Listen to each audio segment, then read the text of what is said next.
أهلا وسهلا بيكم في حلقة جديدة من حلقات فوازير ومنين يا بلدينا وإحنا بلدنا إيه.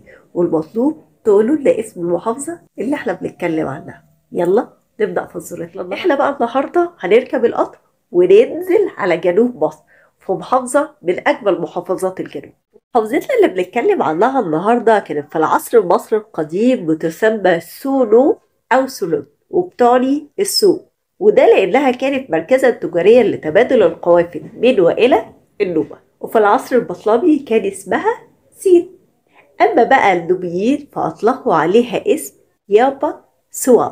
والشاطر اللي مركز معايا في اسم المحافظة هيعرفها، وده لأن اسمها الحالي هو تحريف للاسم اللي أطلقوا النوبيين عليها. ومن الأسماء اللي أطلقت كمان على محافظتنا اسم بلاد الذهب، وده لأنها بمثابة كنز كبير، وهي فعلا كنز.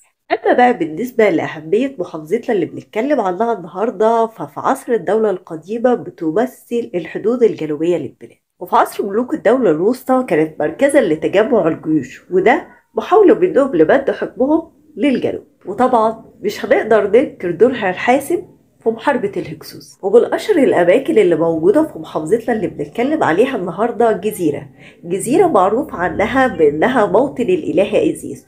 وفي عصر البطالمة الجزيرة دي نالت على اهتمام شديد، وعشان البطالمة يقدروا يتقربوا من المصريين كملوا بناء معبدها الكبير. أما بقى الرومان علشان يتقربوا للمصريين فبنوا المعابد بتاعتهم على الطراز المصري القديم. ومن أشهر المعابد اللي موجودة في محافظتنا معبد ترجان. في القرن الخامس الميلادي، ولما أصبح الدين المسيحي هو الدين الرسمي للبلاد، اتحولت معظم المعابد المصرية القديمة إلى كنائس.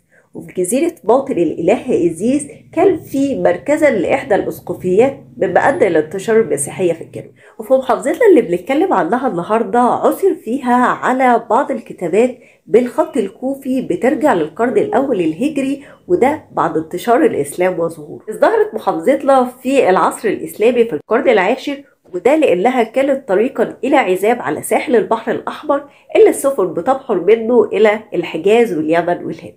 كما إنها كانت مركزا ثقافيا مهما جدا في العصر السادس والسابع الهجري. بتبلغ مساحة محافظتنا حوالي 62726 كيلو متر مربع، موزعة على 10 مدن و5 مراكز و37 وحدة محلية، وعدد سكانها تقريبا 1,681,071 نسمة.